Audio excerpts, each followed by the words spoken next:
সব আমলের দারমাদার হইল নিজের নিয়তের উপরে। কিসের উপরে? নিয়তের উপরে। আমার ভাইয়েরা, আমরা সবাই কেন আইছি? আমরা নিয়তরে শুধরাইয়া নিতে হইব। যদি আমরা নিয়তে কোনো গড়বড় থাকে, কাল কিয়ামতের দিন আল্লাহ রাব্বুল ইজ্জতে আমার মতো অনেক আলিম রে দুজখ দিবা। আল্লাহ জিজ্ঞাসা করবা, ও ফলনা, তুমি জায়গায় জায়গায় ওয়াজও যাইতা, তোমার ওয়াজের লক্ষ্যটা কি ছিল? হাদিসে বর্ণিত তদুত্তরে উত্তর আসবে যে, হে রব্বুল ইজ্জত, পরওয়ারদিগারে আলম, আমি ওয়াজে গেছিলাম, মানুষে আমারে বড় আলিম কইতা, বড় ওয়াইজ কইতা, বড় গুণী জান্ডা মানুষ কইতা। এই উদ্দেশ্য নিয়া আল্লাহ কইবা, এটা সম্পূর্ণ তোমার তো দুনিয়াত পাওয়া হয়ে গেছে, সুতরাং এখন আমার কাছে আর তোমার কিচ্ছু নাই। মাত বুঝা যাননি? হে ফলনা, তুমি খেনে ওয়াজও গেছলাই, বলে ওয়াজও দূর দূরান্ত থেকে আলিম হল আইবা, এরার মুখ দেখমু, এরার কণ্ঠ শুনমু। অনেকরে মোবাইলে দেখি, কিন্তু ফেস টু ফেস দেখা হয় নাই। আজকে বরৈতলি মুকামে যাওয়ার কারণে দেখতে পাইমু, এই উদ্দেশ্য নিয়ে আমি গেছিলাম। ঠিক আছে, তোমার তো যাওয়ার যে উদ্দেশ্য যেটা, এটা সফল হয়ে গেছে। সুতরাং আমি আল্লাহ রব্বুল ইজ্জতের জন্য কিছু তুমি করো নাই, তাই এক কাজ করো, তুমিও দুজখের মধ্যে যাও। বানাইল কোনো কথা নাই, এক্সাম্পল স্বরূপ আর কথাটা একটু মানে বুঝাইতে গিয়া আর আপনারে দিয়ে আর আমারে দিয়ে বুঝাইলাম। ঠিক তেমনি ভাবে মৌলানা সাহেবরে দিকে নিয়ে হইব যে, তুমি মাদ্রাসা পড়াইছো, তোমার লক্ষ্য কিতা আসলো? বলে আমারে মানুষে বড় মুহাদ্দিস কইতা, মুফাসসির কইতা, আমারে বড় মুদাররিস কইতা। আমি এই নিয়তে আমি দরস দিছি। আল্লাহ রাব্বুল ইজ্জতে কইবা, এটা তো তোমারে দুনিয়াত মানুষে কইছো, এক কাজ করো, তুমি দুজখ যাও। এজন্য দুজখ যেটা, এটার তাকিয়া ফানা, এই দুনিয়ার আগুন যেটা আছে সেটাও চায়। সুবহানাল্লাহ। দুজখের মধ্যে যে আগুন যেটা আছে, এই আগুনটা কি দুনিয়ার আগুনেও কিতা চায়? ফানা চায়। আল্লাহ রাব্বুল ইজ্জতে আমরা প্রত্যেকের দুজখ থেকে ফানা দেখুয়া, ইমানের উপরে সাবিত রাখুয়া, নবী মুহাম্মদ মুস্তাফা সাল্লাল্লাহু আলাইহি ওয়াসাল্লামর আদর্শর উপরে আমরা আদর্শবান হয়ে আমাদের জীবনকে যদি অতিবাহিত করতে পারি, ইনশাআল্লাহ আমরা উপকৃত হব। ঠিক কিনা কথাটা আপনারা বলছেন? বেশ, আমার ভাইয়েরা, আজকে আমরা যারা এই মাহফিলের মধ্যে উপস্থিত হইলাম, তিনি হলেন আল্লাহ রাব্বুল ইজ্জতের প্রকৃত একজন গোলাম, আল্লাহ রাব্বুল আলামিনের প্রকৃত একজন বান্দা। যদি কোন লোক আল্লাহ রাব্বুল আলামিনের বান্দা বনতে পারে, আল্লাহ সুবহানাহু ওয়া তাআলার দরবারে সে কিন্তু সফল কাম, কৃতকার্য। যদি কোন লোক, যদি কোনো ব্যক্তি, যদি কোনো মানুষ যদি আল্লাহ সুবহানাহু ওয়া তাআলার দরবারে গ্রহণযোগ্য যদি হইতে হয়, তাহলে তার মধ্যে শর্ত কি থাকতে হবে? এক নম্বর শর্ত ইয়া থাকলো, সেই বান্দা ইমানে পরিণত হইতে হইব। তার মধ্যে কি থাকতে হইব বলো তো? ইমান। আল্লাহর হাবিব সাল্লাল্লাহু আলাইহি ওয়াসাল্লামের উম্মতগণ যদি আমরা প্রকৃত ইমানদার হই, আল্লাহ রাব্বুল আলামিনের দরবারে কিন্তু আমরা গ্রহণযোগ্য। আর যদি আমরা বেঈমান হই, আল্লাহ সুবহানাহু ওয়া তাআলার দরবারে আমাদের মতো নিকৃষ্ট আর কেউ নাই। এতএব আল্লাহ রাব্বুল আলামিনে এই পৃথিবীর মধ্যে 18,000 মখলুকাত রে আল্লাহ সৃষ্টি করছেন, সৃজন করছেন। तमाम মখলুকাতে আল্লাহ সুবহানাহু ওয়া তাআলার তাসবিহ তাহলিল করে। কুরআন শরীফের বর্ণনা, ইউসাব্বিহু লিল্লাহি মা ফিস সামাওয়াতি ওয়া মা ফিল আরদ। আসমান আর জমিন যা কিছু আছে সম্পূর্ণ আল্লাহ রাব্বুল আলামিনের তাসবিহ তাহলিলের মধ্যে তারা আছে। কিন্তু এর বাওজুদ আল্লাহ রব্বুল আলামিন আপনারে আমারে কেন সৃষ্টি করলা? কোরআন শরীফ রে প্রশ্ন করলে কোরআন শরীফে উত্তর দেও, আমা খালাকতুল জিন্না ওয়াল ইনসা ইল্লা লিয়াবুদুন। জিন্নাত আর ইনসান এই দুই জাতিরে আল্লাহ সুবহানাহু ওয়া তাআলা ইবাদত ভিন্ন অন্য কোন উদ্দেশ্যে সৃষ্টি করছেন না। আল্লাহর উদ্দেশ্য হইল এরা জমিনে আইয়া আল্লাহ সুবহানাহু ওয়া তাআলার ইবাদত করব। গতিকে আল্লাহ আমরার মাবুদ, আমরা যদি ইবাদত করি তাহলে আমরা নাম হইব আবিদ। সুবহানাল্লাহ।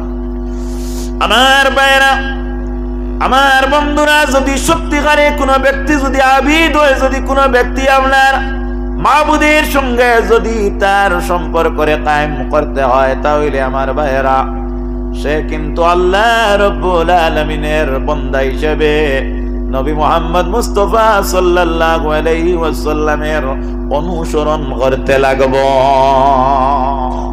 নবীর ইতাআত ভিন্ন আল্লাহর মহব্বত পাওয়া যায় না। এজন্য আমার বুজুর্গগণ কুরআন শরীফের মধ্যে আল্লাহ সুবহানাহু ওয়া তাআলার ফরমান হইল, আউযু বিল্লাহি মিনাশ শাইতানির রাজীম, কুল ইন কুনতুম তুহিব্বুনাল্লাহা ফাত্তাবিউনি ইউহিব্বুকুমুল্লাহ। আল্লাহর ফরমান হইল, হে নবী, আপনি আপনার উম্মত জানাইয়া দেও, তারা যদি আমি আল্লাহ সুবহানাহু ওয়া তাআলারে ভালো পায়, তাহলে তুমি মুহাম্মদ মুস্তাফার যেন তারা ইত্তেবা করে। ও সুবহানাল্লাহ। ও নবী, যদি তারা আমি আল্লাহ রব্বুল আলামিনকে যদি ভালোবাসে, আমি আল্লাহরে যদি তারা মালিক মনে করে, তাহলে তারা যেন তোমার ইত্তেবা করে। তারা যদি তোমার ইত্তেবা করে, আমি আল্লাহ রব্বুল আলামিন রে তারা মহব্বত করা হয়ে যাইব। তারারে আমি আল্লাহ রব্বুল আলামিনে আমার গোলাম, আমার বন্ধু হিসেবে তারারে আমি ঘোষণা দিয়া দিব, ইউহিব্বুকুমুল্লাহ। ও নবী, তারা যদি তোমার ইত্তেবা করে, তোমার প্রতি যদি তারা ভালোবাসা রাখে, তাহলে আমি আল্লাহ রব্বুল আলামিনের সঙ্গে তারা ভালোবাসা স্থাপন করলো। তারা আমি আল্লাহ রব্বুল আলামিনের সঙ্গে তাদের মহব্বতটারে কায়েম করলো। ও নবী, তৎসঙ্গে তাও জানাইয়া দেও, ওয়া ইয়াগফির লাকুম যুনুবাকুম ওয়াল্লাহু গফুরুর রহিম।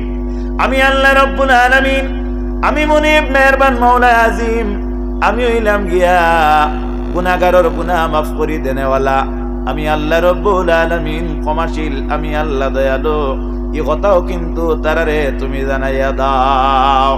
এর লাগি বান্দায় জমিনের মধ্যে গুনাহ করতে পারে, গুনাহ করলে যদি আল্লাহ রব্বুল আলামিনের কাছে তওবা করে, আল্লাহ কামুল হাকিমিনের বড় মহব্বত করিয়া থাকেন।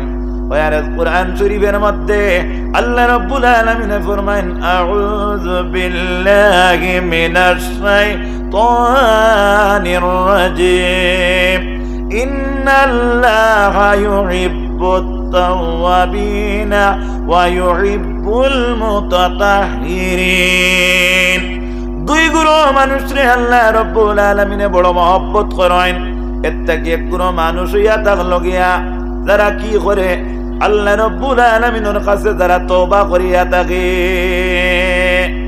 আর যারা ওয়া ইউহিব্বুল মুতাতাহহিরিন, আর যারা আল্লাহ রব্বুল আলামিনের পবিত্রতা অবলম্বন করে, যে গোলামে যে বান্দা পবিত্রতা অবলম্বন করে, আল্লাহর হাবিব সাল্লাল্লাহু আলাইহি ওয়াসাল্লামের খেদমত একজন ব্যক্তি গিয়ে একদিন হাজির হইনি, ইয়া রাসূলুল্লাহ, ইয়া হাবিবাল্লাহ, নবী গো,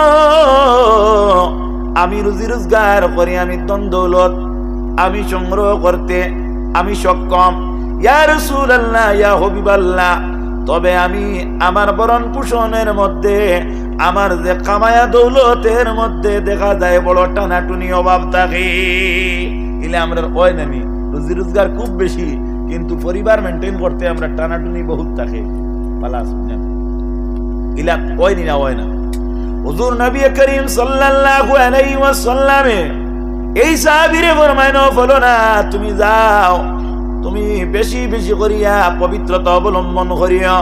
তাহলে বোঝা গেল আল্লাহর হাবিব সাল্লাল্লাহু আলাইহি ওয়াসাল্লাম বুঝতে পারছেন এই ব্যক্তির মধ্যে পবিত্রতার বড় অভাব।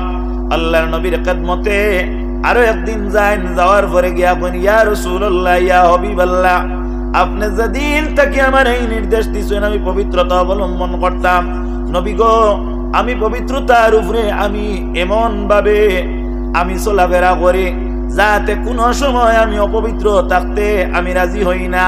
ইয়া রাসূলুল্লাহ, কম দিনের ভিতরে দেখা যায় আমার ঘরের মধ্যে আমার পরিবারের মধ্যে যা আমার কামায়া সম্পদের মধ্যে আল্লাহ দ্বিগুণ বরকত ধরাইয়া দিলাইছেন। সুবহানাল্লাহ। এর লাগি নবীর উম্মত হল আমরা যদি আল্লাহ রাব্বুল আলামিনের কাছে গ্রহণযোগ্য বান্দা বনতে হয় তাহলে 1 নম্বর আমরা তওবাকারী বনতে হইব, 2 নম্বর আমরা পবিত্রতা অবলম্বন করতে হইব। তওবা মানে কি? আল্লাহর হাবিব সাল্লাল্লাহু আলাইহি ওয়াসাল্লামে ফরমায়, আত-তাওবাতু নাদামাতুন। তওবা শব্দের অর্থ ইয়া থাকলো কি নিজে আল্লাহ রাব্বুল আলামিনের কাছে শর্মিন্দা হওয়া।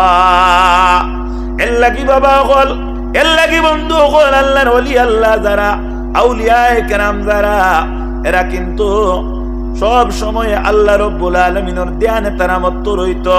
আর তাদের মধ্যে একটা নির্ধারিত সময় ছিল যে সময় তারা অতিবাহিত করত আল্লাহ রাব্বুল আলামিনের নৈকট্যতা লাভের উদ্দেশ্যে সদায় প্রতিদিন প্রত্যেক রাত্রে তারা তওবা করতে থাকত।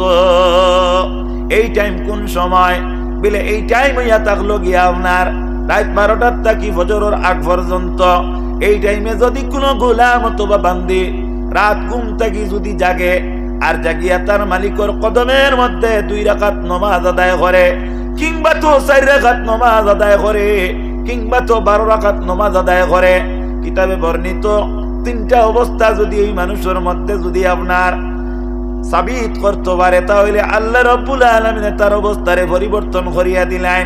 একটা হইয়া থাকলো বাবা মানুষের পাদমস্তক যে দেহ যেটা আছে এই দেহের মধ্যে একটু মাংস আছে, যে মাংসর তোমার নাম হইল দিল। রাসূল করিম সাল্লাল্লাহু আলাইহি ওয়াসাল্লামে ফরমায়েন, ইন্না ফিল জাসাদে মুদগাতুন ইযা সালুহাত সালুহাল জাসাদু কুল্লুহু ওয়া ইযা ফাসাদাত ফাসাদাল জাসাদু কুল্লুহু। আল্লাহর নবী ফরমায়েন মানুষের দেহের ভিতরে একটু মাংসর টুমা আছে, একটু মাংসপিণ্ড আছে। এই মাংসপিণ্ড যদি আপনার শুদ্ধ হয়ে যায়, ভালো হয়ে যায়, তাহলে গোটা শরীর গোটা জিসিমের ডিউটিটা ভালো হইয়া যায়। এই মাংসর টুমা যদি আপনার খারাপ হয় আল্লাহর নবী ফরমায়েন গোটা দেহ গোটা শরীরের ডিউটি খারাপ হয়ে যায়। এর লাগি বাবা লক্ষ্য করিও নবীর উম্মতগণ, আমরা এই জমিনের মধ্যে আছি, আমরা পা দ্বারা আমরা হাঁটা করি, হাঁটি নানি, পা দিয়ে আমরা হাঁটি, হাত দিয়ে আমরা কাজ করি, চোখ দিয়ে আমরা দৃষ্টিপাত করি, দেখি, আমরা কান দ্বারা কর্ণপাত করি, আমরা শুনি। কিন্তু লক্ষ্য করিও তামাম রে একটা পার্সে চালায় যেটার নাম হইল তোমার অন্তর। ঠিক না ভুল কথাটা? যেমন আজকে এই জায়গার মধ্যে আপনি উপস্থিত হইছেন, আপনার ধারণা হইল আমি রাত 1টা পর্যন্ত ওয়াজ শুনবো, এর পরে হয়তো যাইতে কি পারি, কিংবা তো আমি ফজর পর্যন্ত রইব। আপনার কাছে একটা আবেদন, দয়াখান করিয়া আপনারা সামনের যে খালি জায়গা যেটা ওটা পুরা করতা, আর পিছন দিক যেটা ওদিকে যদি খালি হয়ে যাইতে অসুবিধা নাই। মানুষ যারা আইতরা এরা একটু সুযোগ করে দেখবা। আর সিঁড়িরও ব্যবস্থা আছে, সিঁড়ি আমার পরে দেব হইব ইনশাআল্লাহ। আপনারা মেহরবানি করিয়া সামনে দিয়ে আগ বাড়ক করে একটি জিকির করো, হাসবি রাব্বি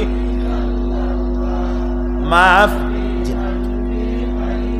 হাসবি রাব্বি জাল্লাল্লাহ। আইন সামনে দেন, হাসবি রাব্বি জাল্লাল্লাহ মাফি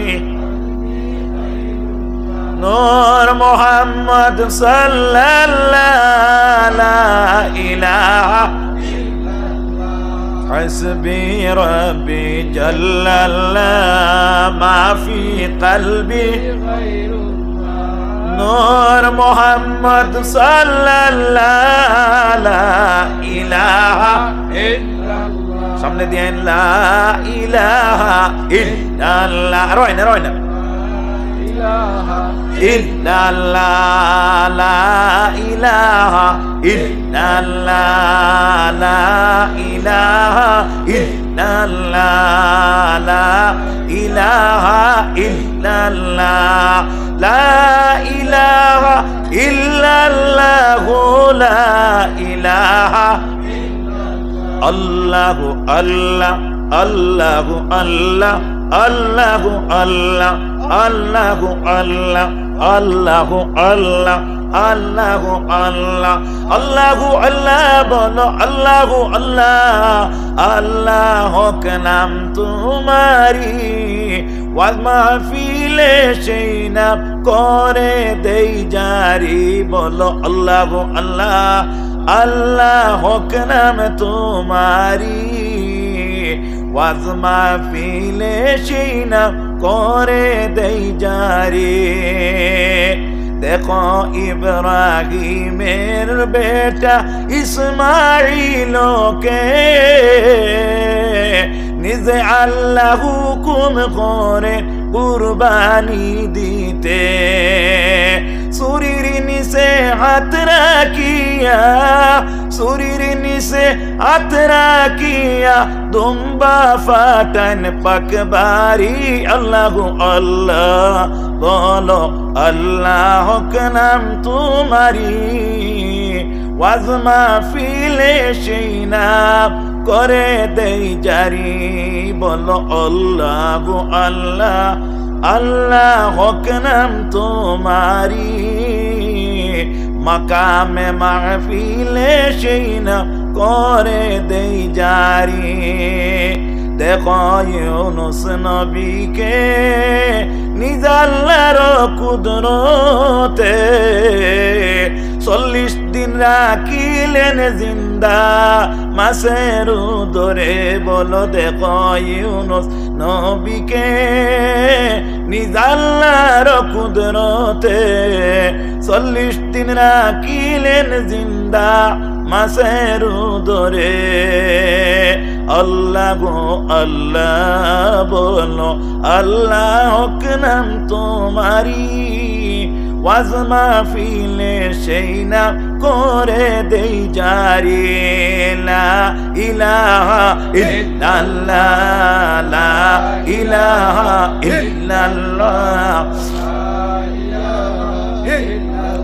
লা ইলাহা ইল্লাল্লাহ মুহাম্মাদুর রাসূলুল্লাহ সাল্লাল্লাহু আলাইহি ওয়াসাল্লাম তে যাও হাজরিনে কেরাম যদি কোনো মানুষ রাত 12টার পরে যদি জাগে আর জাগিয়া যদি আল্লাহর বান্দায় যদি আল্লাহ রাব্বুল আলামিন দে আপনার হাজির নাজির মনে করিয়া যদি 2 রাকাত নামাজ আদায় করে কিংবা তো 4 রাকাত নামাজ আদায় করে ও কথা কইতে আসলাম মানুষের দেহের মধ্যে এমন একটু মাংস আছে যে মাংসর টুমাটা যদি আপনার ভালো হয়ে যায় গোটা দেহ শরীরের ডিউটি ভালো হয়ে যায় এই মাংসর টুমা যদি খারাপ হয় তাহলে গোটা শরীরের ডিউটি খারাপ হয়ে যায় এর লাগি আল্লাহর নবী মুহাম্মদুর রাসূলুল্লাহর উম্মতগণ কিয়ামতের দিন আল্লাহ রাব্বুল আলামিনে আপনার আমার আমাদের প্রত্যেকের মুখ যেটা আছে এটারে বন্ধ করিয়া দিবা কোরআন শরীফ আল্লাহ ফরমায়েন আল ইয়াউমা নাখতিমু আলা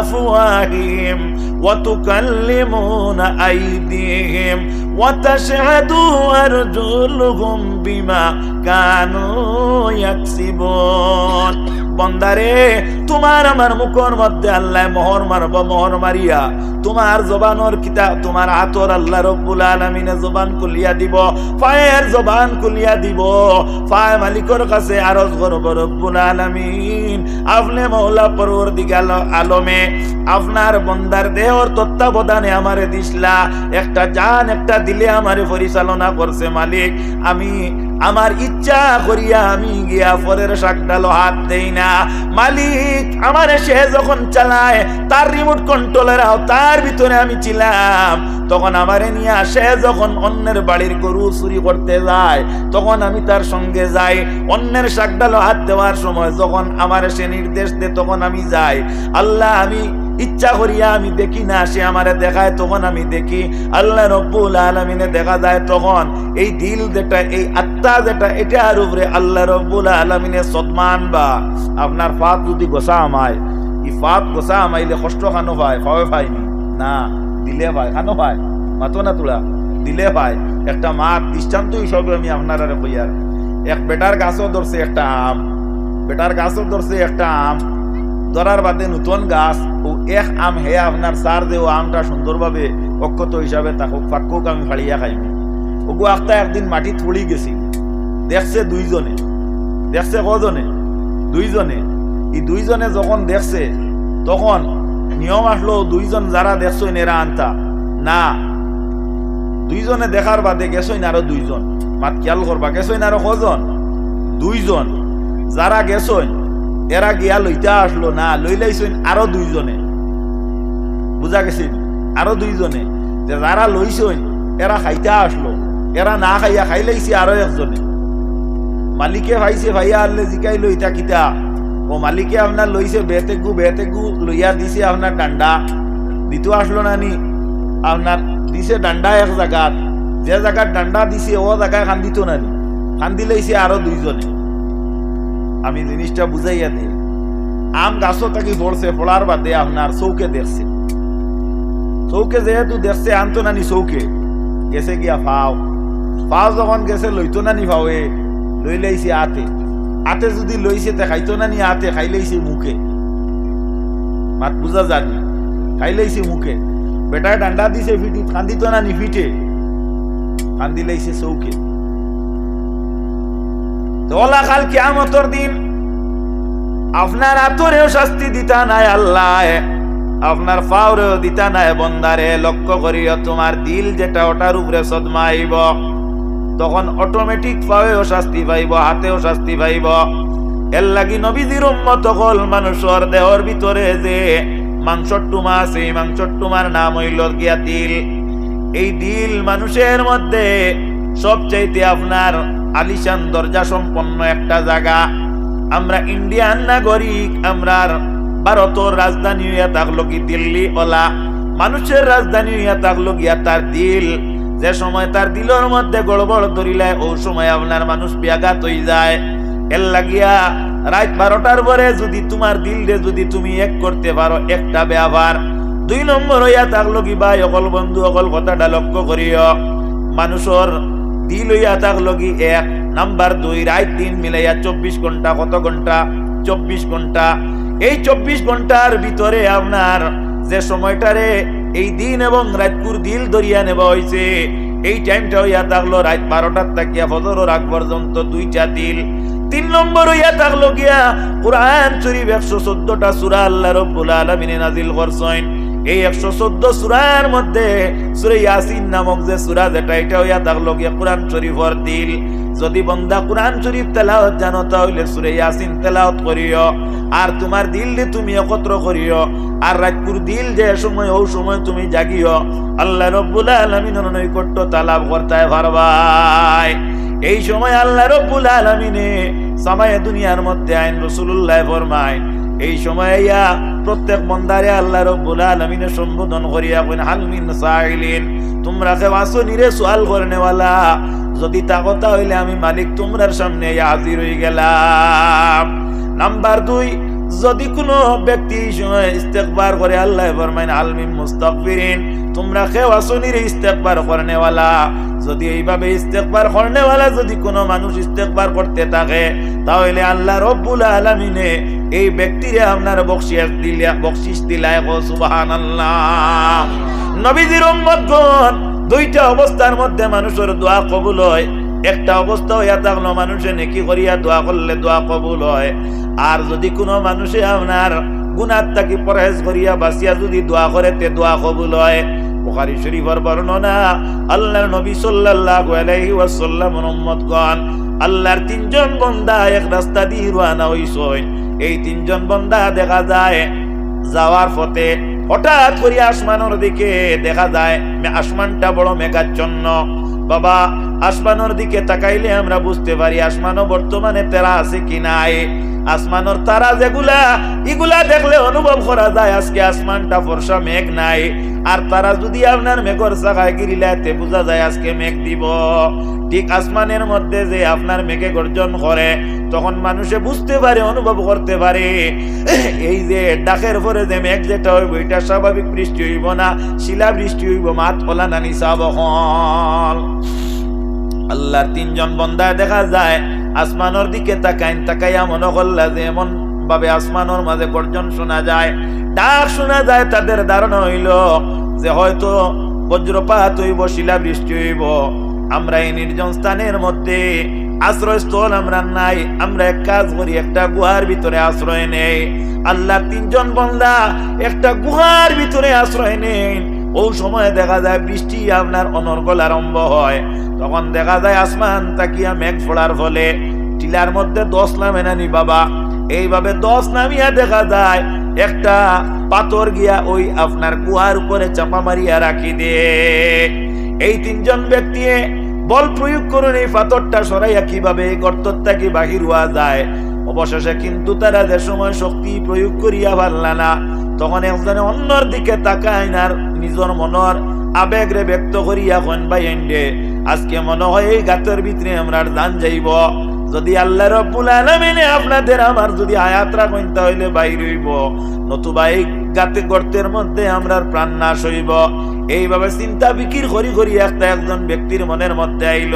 সে তার সঙ্গী একজন দেখো, ও ভাই, দুনিয়ার মধ্যে যদি তোমার কোনো নেকির কাজ থাকে তাহলে মেহেরবানি করি আল্লাহ রব্বুল আলামিনের দরবারে হাত বাড়াইয়া দোয়া করো, এই নেকির ওসিলায় যেন আল্লাহ রব্বুল আলামিন আজকে আমরা এই মহা বিপদটা কি হেফাজত করেন।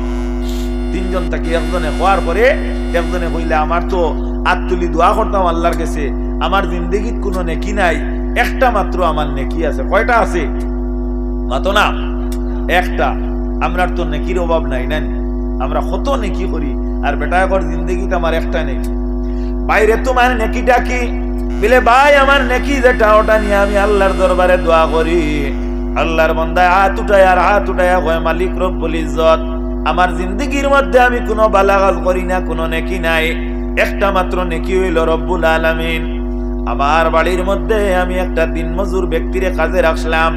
রব্বুল আলামিন আমি রাখার পরে আল্লাহর বান্দা কিছুদিন পরে আমার বাড়ির থেকে পলায়ন করে বাগিয়া যায়। পলাতক ব্যক্তিরে আমি বহুত দিন তালাশ করি, টুকাই, কিন্তু অবশেষে যখন মিলে না, আমি চিন্তা করলাম তার কয়েকটা পাওনা আমার কাছে আছে, আমার হাতে তার কয়েকটা সম্পদ আছে, আমি এই টাকাটা কিভাবে অর্থটা তার হাত লাগাইয়া দেয়। আল্লাহর বান্দারে খুঁজিয়া তালাশ করিয়া আমি পাইলাম না, না পাইয়া আমি তখন একটা গরু কিনিলাম। আয় আল্লাহ, গরু যখন কিনিলাম, কিনার পরে এই গরুটা বাচ্চা প্রসব করে, 2টা গরু হইল। কয়টা হইল? 2টা হইল। এরপরে আল্লাহ এই গরুটার মধ্যে আরো একটা গরু হইল, 3টা গরু হইল। এইভাবে বাড়তে বাড়তে কয়েকটা গরুর মালিক হয়ে গেল গিয়ে আল্লাহর বান্দা।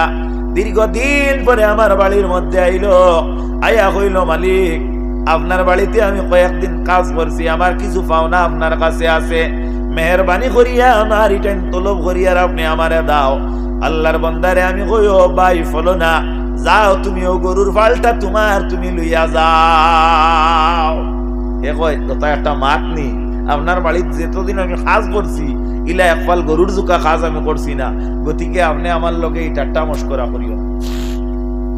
আমি উত্তর দেই, ও বাইরে, যদিও তুমি কিছুদিন আমার বাড়িতে কাজ করো, এই গরু কিন্তু তোমার এইভাবে হইছে। আল্লাহর বান্দা সন্তুষ্ট হইয়া আল্লাহ আমার কাছ থেকে গরুগুলা নিয়ে গেল। রব্বুল আলামিন যদি কাজটা নেকির হয়, মেহরবানি করিয়া আপনি পরওয়ারদিগার আলমে আপনার উপরে চাপা মারা পাথর দে অল্প সরাইয়া দাও।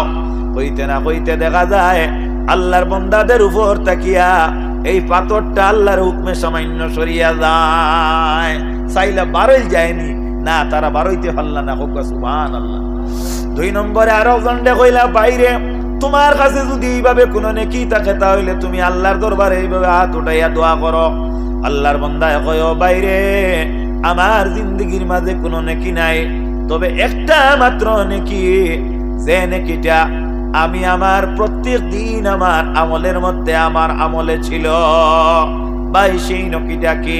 বলে ভাই আমার কয়েকটা ছাগল ছিল, এই ছাগলগুলা আমি প্রতিদিন মাঠের মধ্যে চড়াইতে যাইতাম, আমি প্রতিদিন এই মাঠের মধ্যে গিয়া খাওয়াইতাম। তখন গিয়া দেখা যায় আমার এই ছাগলের ফালগুলার মধ্যে কয়েকটা ছাগল ছিল দুধ দেনেওয়ালি। আমি প্রতিদিন রাত্রে আইয়া আমার এই দুধ যারা দে তাদের দুধ আমি দোহন করতাম, কিরাইতাম। কিরানির পরে আমি একটা পাত্রর মধ্যে লইতাম। আর এই পাত্র যখন আমি দুধ দিয়ে ভর্তি করতাম, এই পাত্রটা কি সর্বপ্রথম আমার আব্বা জান আর আম্মা জানলে আমি পান করাইতাম। তখন আমার আব্বা জান আর আম্মা জানে যখন পান করতা, এরপরে কিন্তু আমার বাচ্চা কাচ্চা যারা আছেন এর আমি পান করাইতাম। না সুবহানাল্লাহ। দেখ রায় নি আওলাদর কতটুকু মা বাবার প্রতি আপনার মহব্বত আসলো। আল্লাহর বান্দায় কইন রব্বুল আলামিন প্রত্যেক দিন আমি এইভাবে আমার মা এবং বাবাকে আমি দুধ পান করাইতাম। একদিন কিন্তু আমি ঘরের মধ্যে আসার পরে বুধবাই আমার মা এবং বাবা ঘুমন্ত। আমি গেলাম তাদের দুধ পান করানির জন্য, গিয়া ভাই তারা ঘুমা। আমি বারবার তাদের দ্বারা যাই, আর আমার বাচ্চা কাচ্চারা কয় বাবা প্রত্যেক দিন দাদা দাদি আমরা দুধ পান করার পরে আমরা পান করি, আজকে আমরা আগে পান করাইলাও। আমি কিন্তু আমার বাচ্চা কাচ্চার খান্দন্ডে আমি অবহেলার চোখে দেখলাম। আমি মনে মনে ভাবিয়া নিলাম আমার বাবা এবং মা যদি দুধ পান না করেন তাহলে তোমাদেরকে করাইব না। এই চিন্তা ফিকিরে কিন্তু আমি সম্পূর্ণ রাত আমি জাগিয়ে আমার মা এবং বাবার দ্বারা অতিবাহিত করলাম। রব্বুল আলামিন যদি আমার মার বাবার সম্মানার্থে যদি এই কাজটা আমি করিয়া থাকি, আপনি মুনিব রব্বুল ইজ্জতে যেন ওই পাথরটা সরাইয়া দাও। হইতে না হইতে আরো তোলা পাথর সরি গেল। সুবহানাল্লাহ। 3 নম্বরে আর একজন ব্যক্তি রইলা, তানে কইল ভাই তুমি দোয়া করো, ওই ব্যক্তি কান্দন আরম্ভ করে বাইরে জিন্দেগিতে আমি কোনো নেকি করছি না। তখন আল্লাহর বান্দারে বারবার তারা চাপ দিন তুমি কুজাও কোনো নেকি করছো নি। অবশেষে সেই ব্যক্তি কয় ও ভাইয়েরা আমি যদি নেকি করি না তবুও কিন্তু আমি একটা বদির থেকে জিন্দেগিত পরহেজ করছি। বিলে কোন বদি? বলে আমার চাচা ছিলা ছোট ছোট আমার ভাই বোনিন, চাচার তো ভাই বোনিন থাকতে চাচা মারা যায়। আমার চাচার তো একটা বোন বড় সুন্দর। যখন আমার বোনটা আমার নিকটে একদিন আইয়া কয় ও ভাইজান আমাদের ঘরে খানি নাই, খাদ্য নাই, মেহরবানি করিয়া আমরা সামান্য খাদ্য দিয়া সাহায্য করো। আমি তখন আমার বোনটারে কই ও বোন রে আমি তোরে খাদ্য দিব ঠিক আছে, কিন্তু আমার মনের মধ্যে একটা বাসনা আছে, তুই যদি পুরা করতে পারস। আল্লাহ আমার বোনটা আমারে কয় ও ভাই তুমি পুরা করো, কিন্তু ভাই জানা রাখিও আমার সতীত্ব কোনোদিন আমি নষ্ট করছি না। আল্লাহ রব্বুল আলামিন আমি যখন প্রস্তুতি নিলাম ও সময় কেন আমার বোনটা আবার চকুর জল ছাড়িয়া কয় বাইরে একটা বার তোমার মালিক আল্লাহ যায় না মানো মালিক তাই একটা বার তার দিকে তুমি লক্ষ্য করো, অর্থাৎ আল্লাহরে তুমি ভয় করো। কইতে না কইতে আমি আমার বোনটারে কইলাম বোনডে আমি তোর লগে যা ব্যবহার করছি তা ভুল করছি, আমি কিন্তু আমার কাজটা সমাধান না করিয়া আমার বোনটারে আমি নিরাপদে ছাড়িয়া দিলাম। আয় আল্লাহ যদি আমি এই গুনার কাজ থাকি, যদি আমি বঞ্চিত থাকার কারণে বাঁচিয়া থাকার কারণে রব্বুল আলামিন যদি আমার ভালো হয় তাহলে মেহেরবানি করিয়া আপনি পাথরটারে পুরা সরাইয়া দাও। আল্লাহর নবীর উম্মতেরা গোটা পাথর দে আল্লাহ এই দুয়ার লগে সরাইয়া দিলা। ও সুবহানাল্লাহ।